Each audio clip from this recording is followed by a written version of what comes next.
Саламатсыздар ма, құрметті оқырмандар? Сіздермен бірге математика пәнінің оқытушысы Асилов Амангелді Гумарович. Бүгінгі сабақтың тақырыбы тік төртбұрыштың төбесіне дейінгі қашықтық. Дәлірек айтқанда, тік төртбұрыштың ішінен ерте түрде бір нүкте алынады. Сол нүктеден тік төртбұрыштың үш төбесіне дейінгі қашықтықтар белгілі, төртінші төбеге дейінгі қашықтық табу керек. Бұл математика пәнінен әртүрлі деңгейлердегі олимпиадаларда кездесетін есептердің бірі. Менің каналымды үзбей қарап, канал пайдалы деп есептейтін әріптестер мен оқушылар, жалпы оқырмандар үшін каналды қолдаймын деген көрермен болса, осы Каспий QR арқылы донат жіберулеріңізге болады. Алдын ала рахмет. Ол сіздердің каналды қолдағандарыңыздың белгісі болады. Есептің шарты: АБЦ-ді тік төртбұрышының ішінен П нүктесі алынған, егер ПА 9-ға тең, ПБ 8-ге тең және ПЦ 10-ға тең болса, П нүктесінен Т төбесіне дейінгі қашықтықты табыңыз. Шешуі: суреттегідей тік төртбұрыш алып, оны есеп шартына сай төбелерін А, Б, С, Д арқылы белгілейік. Содан кейін есеп шартына сәйкес тік төртбұрыштың ішінен П нүктесін алып, оны тік төртбұрыштың А, Б және С төбелерімен қосайық. Пайда болған ПА, ПБ және ПЦ кесінділерінің ұзындықтары есеп шарттарына сәйкес 9-ға, 8-ге және 10-ға тең. Оны біз суретте белгілеп қойдық. Енді осы П нүктесін тік төртбұрыштың Д төбесімен қосайық.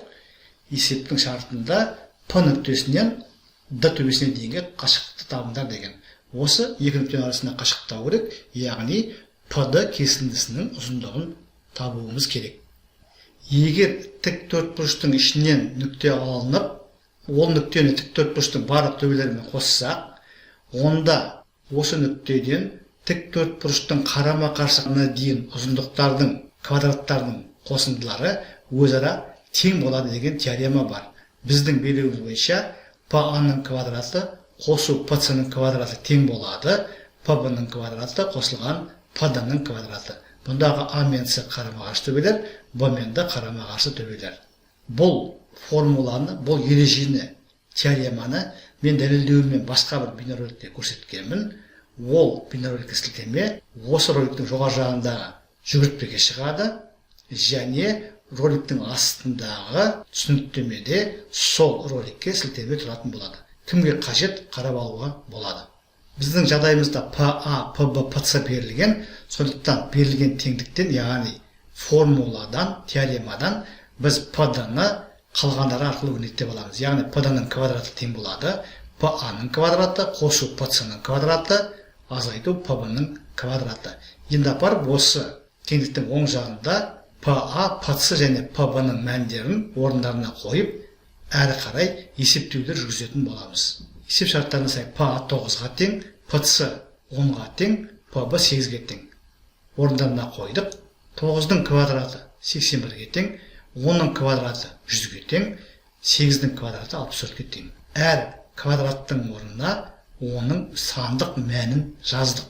Есептеулер нәтижесінде 117 деген нәтиже аламыз. Сонымен ПД-ның квадраты 117-ге тең, яғни кесіндінің ұзындығының квадраты 117-ге тең екен. Енді ПД-ны табу үшін біз 117-ден квадраттық түбір аламыз. Сонда ПД-ның ұзындығы, яғни П нүктесінен Д төбесіне дейін қашықтық квадраттық түбір астында 117-ге тең екен. Ал 117 дегеніміз ол 13 пен 9-ның көбейтіндісі, 9-дан квадраттық түбір аламыз. Сонда нәтижесі 3 көбейтілген квадраттық түбір астында 13 болып шығады. Сонымен есеп шешілді. Сонымен есептің жауабы квадраттық түбір астында 117 немесе 3 көбейтілген квадраттық түбір астында 13. Сонымен құрметті оқырмандар, біз бүгінгі сабақта геометриядан бір олимпиадалық есепті толығымен талдадық. Бұл түрдегі есептер мұғалімдер мен оқушы арасындағы әртүрлі деңгейлердегі олимпиадаларда, регаталарда, конкурстарда кездеседі. Тағы бір айтып кететін мәселе, жоғарыда аталған ереже теорема, ол дербес жағдайда квадрат, яғни шаршы үшін де орындалады. Егер осы теорема, осы есепке қатысты сіздерде сұрақ, ұсыныс пікір ескерту болса, комментарийға жазыңыздар. Мен әрбір сұраққа, ұсыныс пікірге ескертуге уақытымен және нақты жауап беруге тырысатын боламын. Каналға жазылмаған оқырмандар болса, каналға жазылыңыздар.